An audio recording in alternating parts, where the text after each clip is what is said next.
exigir, o amor é exigente.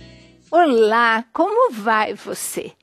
Desejo muito que você esteja cada vez melhor. Você tem assistido nossos programas? Tem lido as nossas revistas? Olha como está bonita a revista do Amor Exigente. Cada dia melhora a revista também. Sabe que nós temos ainda a revista Anônimos. É uma revista sobre dependência química e o Amor Exigente tem aproveitado muito essa revista. E o nosso portal? Você tem entrado, tem participado dos nossos cursos? Estas são as formas de estarmos mais próximos de você, levando a proposta de Amor Exigente. Mas e você, que começa a ver esse programa agora? Sabe o que é Amor Exigente? Nossa jornalista Romina Serchiaro nos dá maiores detalhes. Romina. Olá, dona Mara. Olá, você que nos assiste. O Amor Exigente, há 27 anos, por meio dos seus grupos de ajuda, dos 12 princípios básicos, dos éticos e da espiritualidade pluralista, vem ajudando familiares de dependentes químicos e também aos dependentes a encontrarem um novo caminho. Prevenção também é foco do trabalho de Amor Exigente. Hoje nós vamos receber novamente o psicólogo especializado em dependência química Cláudio Amâncio, que vem para falarmos a respeito de prevenção e família. Olá, Cláudio, como vai? Tudo bem, um prazer estar novamente com vocês, com a dona Mara e contigo. Que bom. Você está cada vez melhor, não é, Cláudio? Com vocês não dá para ficar mal, não tem como. Com toda essa mensagem positivista, o astral da gente fica lá em cima. Que bom, que bom. Então, Cláudio, nós vamos dar continuidade ao assunto prevenção à recaída, mas agora falando um pouquinho mais da família, né? Nós sabemos que a família também tem os seus comportamentos, suas recaídas em comportamento. Então é importante também a gente observar esse lado. Mas vamos falar agora, na tua opinião, qual é o papel da família nesse processo de prevenção à recaída? É fundamental. Quando nós temos uma família por trás da recuperação, é meio caminho andado. A gente vê, é notório nas comunidades, aqueles que têm o apoio da família. É fantástico assim como as coisas caminham. Por quê? Porque dentro do próprio grupo, eles vão perceber através de casais que já estão há mais tempo, porque o casal quando chega, muitos vêm com aquela dificuldade de aceitar como aconteceu com o meu filho. Vêm os pais em conflito, assim, um culpando o outro, ou sentindo-se culpados, porque hoje pais trabalham normalmente, e aí ficam buscando lá no passado onde que eu falei, deixei de falhar, então eles chegam em conflito, às vezes até tomando certas medicações, depressivos, ansiosos, tristes, enfim, a família vem literalmente desestruturada. Ora, não se culpa, eles vão perceber que eles também adquiriram hábitos, comportamentos e sentimentos muito doentios dentro do grupo. Se eles não tiverem a referência do grupo, ouvir como outros pais chegaram quando trouxeram os seus filhos, eles não vão ter referência. E eles vão se comparar com quem? Com quem não tem, aí fica pior ainda. Então, como você disse, o programa, eu também trabalho muito em cima do Amor Exigente, acho fantástico, porque faz com que eles se percebam e se autoanalisem e vão buscar, através dos 6 primeiros princípios do Amor Exigente, os dois, tanto os passos normais como o ético, porque o ético é só uma complementação do amor, o do amor na essência mais espiritual, não é amor assim, deixa você fazer o que quer, isso não é amor, né? Sou bonzinho com os filhos, não é? É aquele amor ético mesmo, com disciplina, com educação, tirando o melhor do filho, com regras, com limites. Então é aí que entra os princípios, simultaneamente de uma revisão da própria cultura da família, porque a família, cada momento, em cada 2, 3 anos, valores diferentes que os jovens.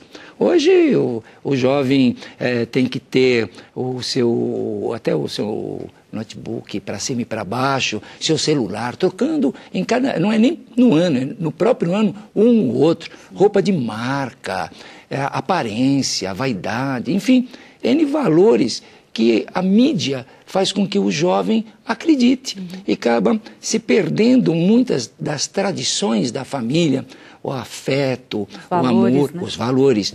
Então, a família precisa, em primeiro lugar, se posicionar, ver aonde que eles pararam. Eu estou lá no tempo do que meu pai falava, do que meu avô, ou eu estou acompanhando o desenvolvimento.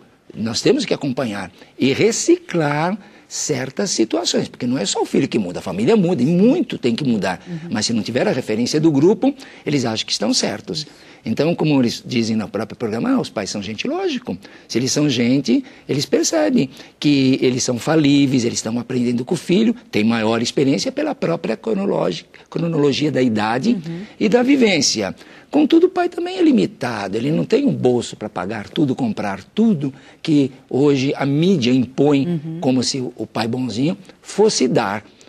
Bens materiais, não é isso, e o programa vai mostrar, não é bens materiais, você tem que mostrar até onde você pode dar, até onde você tem o tempo disponível para dar afeto, estar com a família e ver que eles são os bens maiores, não é o carro, não é a moto, não é a roupa, e ele começa a perceber, então, o quanto da presença, que os pais, além de terem esses recursos limitados, eles não são amiguinhos, eles têm uma hierarquia no qual o pai é mantenedor, a mãe gerencia a casa, onde todos participam e todos são importantes, essa cooperação.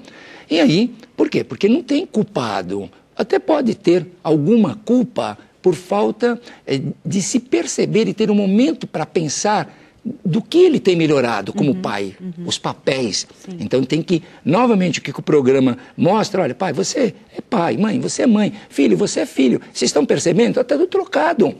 E na dinâmica da terapia de espelho, que são os grupos, eles se identificam, assim, eu tenho que ser como essa mãe, eu tenho que ser como esse pai. E os grupos recolocam os papéis. E aí sim, pode-se tomar atitudes e tendo um respaldo do grupo, porque a partir das atitudes vai ter consequências. Então, primeiro, a família precisa se posicionar para poder falar com o filho, porque se eles vão pensar que vão ser os mesmos, tudo errado. São outros, né? Sem dúvida. Ele falou a respeito de raízes culturais, recursos limitados, cooperação, culpa, todos os princípios de amor exigente. São os 6 primeiros princípios que faz com que eles se enxergam e se posicionem, porque eles vão partir de onde? Eles têm que partir de um chão. E os princípios, 6 primeiros princípios do amor exigente... realmente norteiam. Não é? Você sabe que eu sinto igualmente a necessidade da família, de um modo geral, construir e reconstruir estruturas. Se você tem uma estrutura e acha que ela é aquela que você deve manter, está ótimo. Se não, nós temos que reconstruir uma estrutura para receber nosso filho de volta. Nós temos que redesenhar o que nós devemos ser. O que você quer ser? Como é que você está sendo? Então, redesenhar o que é que você está querendo fazer, como é que você vai se relacionar com as pessoas, definir bem o seu relacionamento, não só com o filho que vai chegar, mas com todo o contexto familiar ou contexto de trabalho. É importante isso, definir ou redefinir como se relacionar, organizar normas e regras.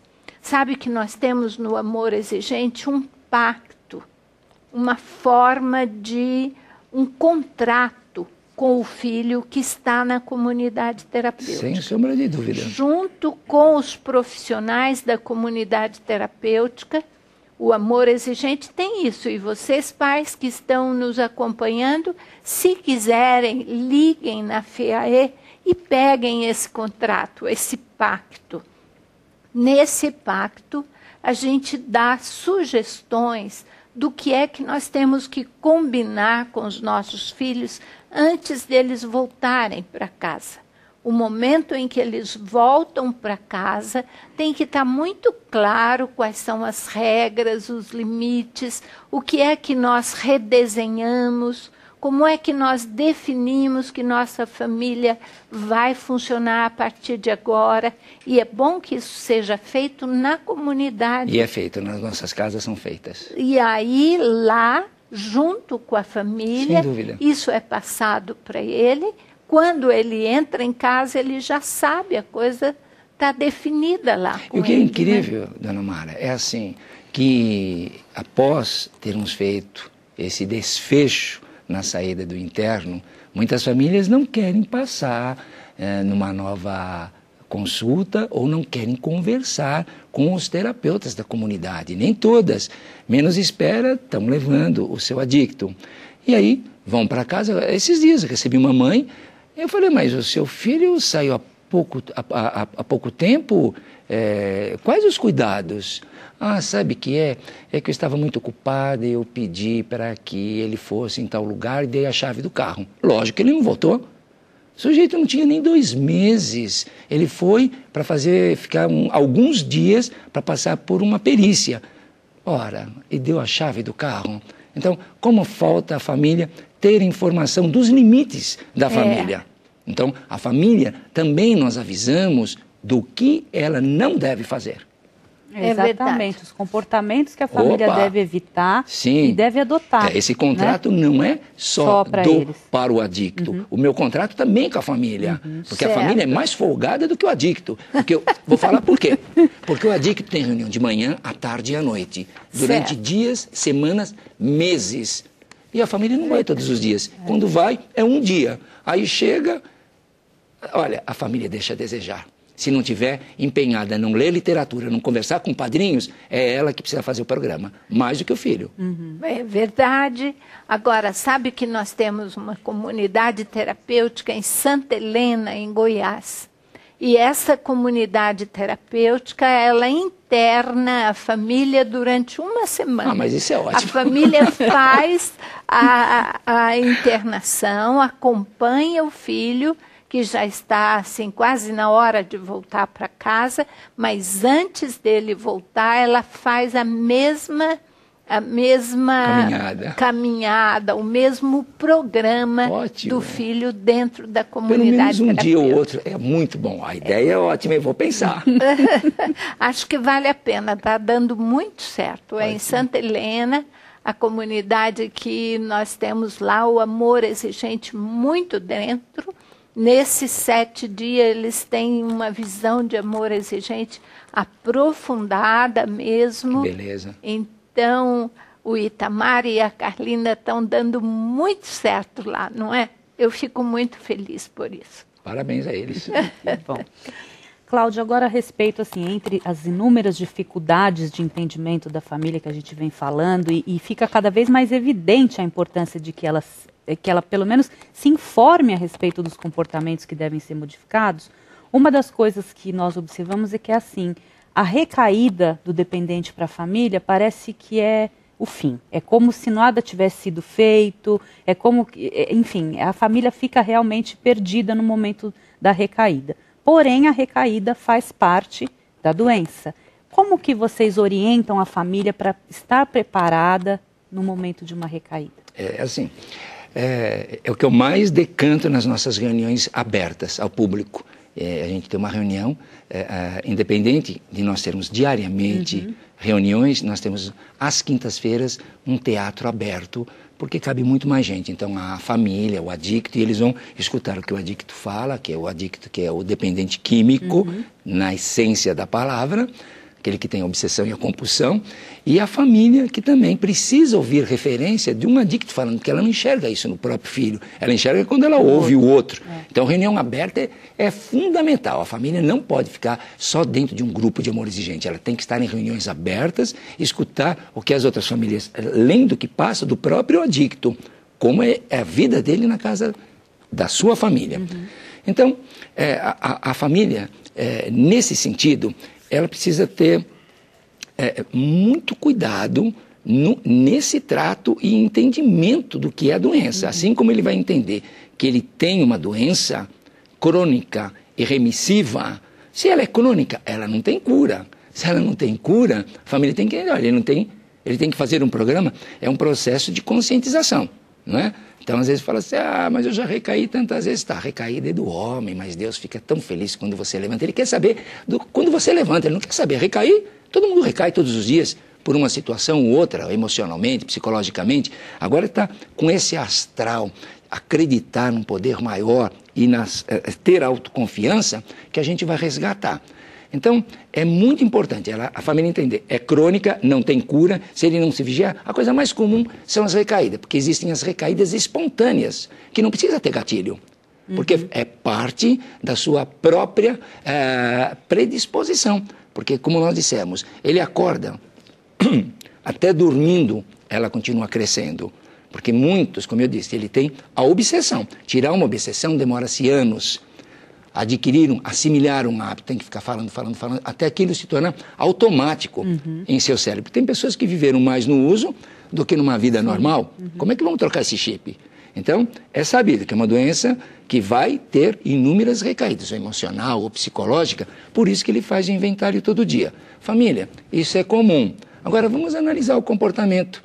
E o próprio grupo vai falar, tá, você está chorando por quê? Vamos ver as coisas boas que ele fez até hoje. Ele está engajado no quê? E o que ele não fazia?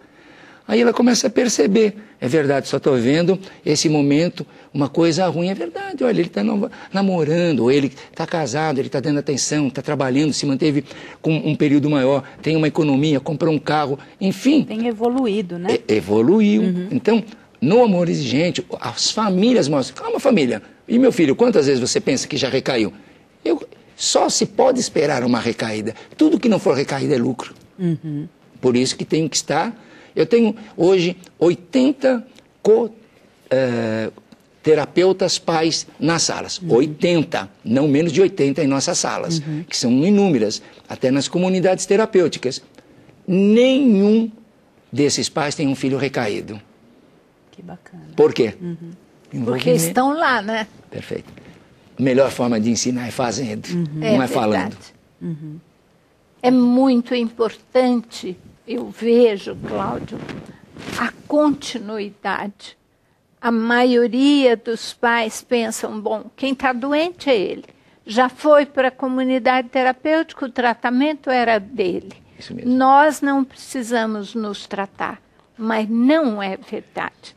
Nós precisamos ter novos comportamentos e o momento para adquirir novos comportamentos é vendo comportamentos inadequados de outros. Perfeito. Ou aprendendo os corretos com os outros pais. E aí os grupos de auto e mútua ajuda são muito importantes. Eu tenho visto também, Cláudio, a importância do acompanhamento terapêutico, de um bom profissional que conheça a dependência química. O momento em que os nossos filhos saem da comunidade terapêutica, ter um terapeuta, um profissional, vendo o comportamento, analisando, percebendo as coisas, fazendo um pouco de terapia familiar também, e os grupos de auto e mútua ajuda.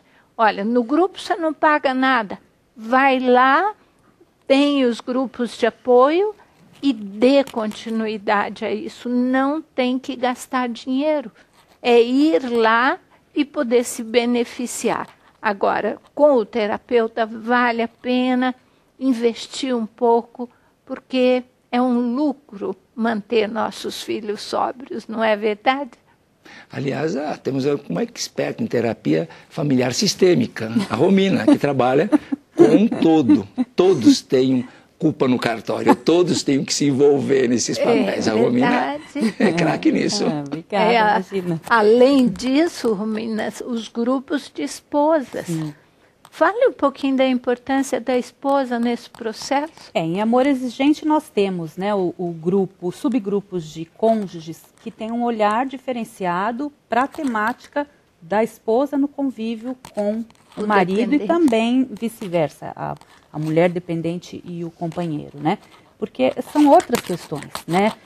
Tem a questão da codependência, sim, mas ela tem nuances diferenciadas. Elas têm necessidade de um lugar específico para colocarem suas questões, principalmente porque nos grupos de familiares elas estão em contato com as sogras, então elas precisam, né, realmente ter aí um momento para falar da vida delas pessoal. Então é muito importante, né? Em Amor Exigente a gente tem tido uma experiência muito bacana, né? O Cláudio também já acompanhou muito desse trabalho e tem também na comunidade, mas é fundamental, né, dona Mara, esse olhar diferenciado.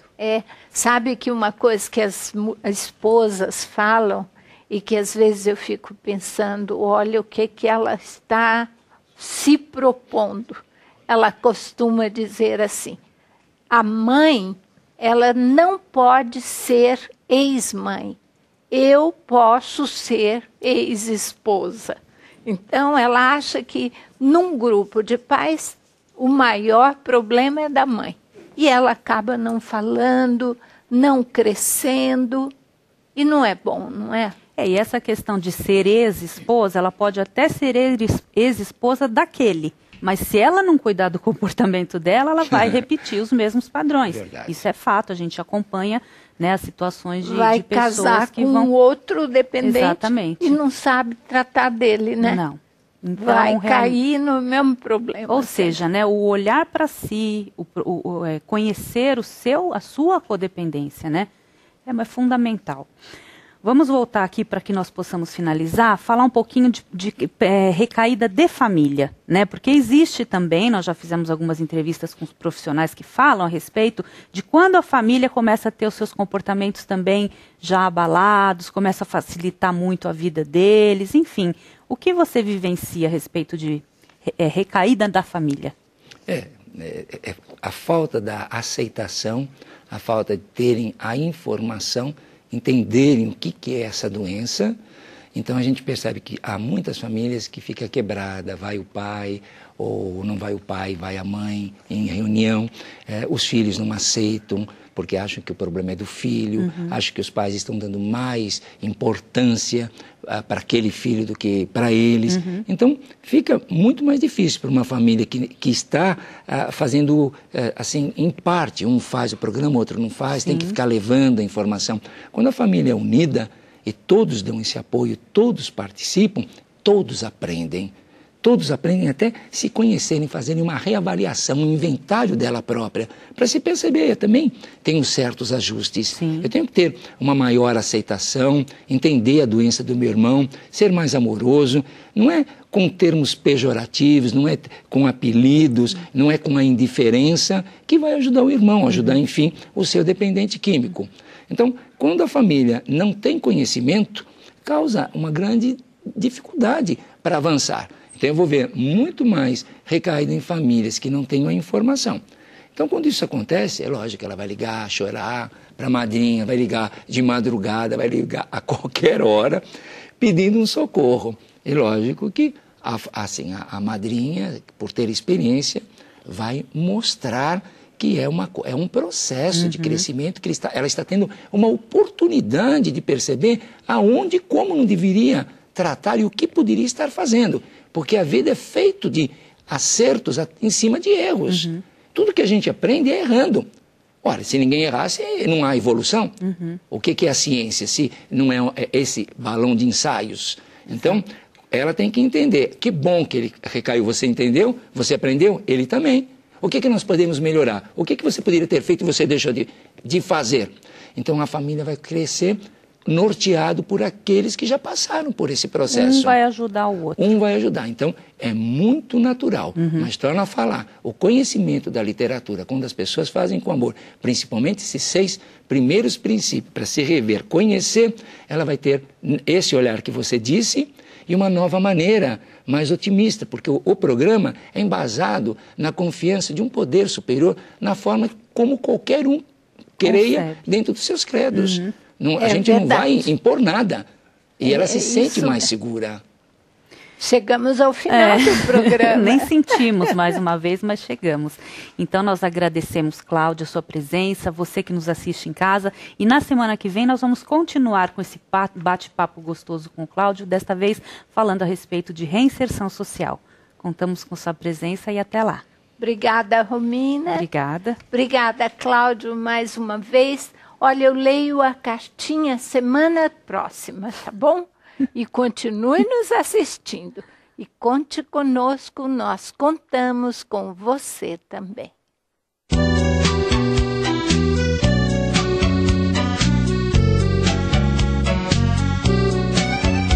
O amor é exigente, o amor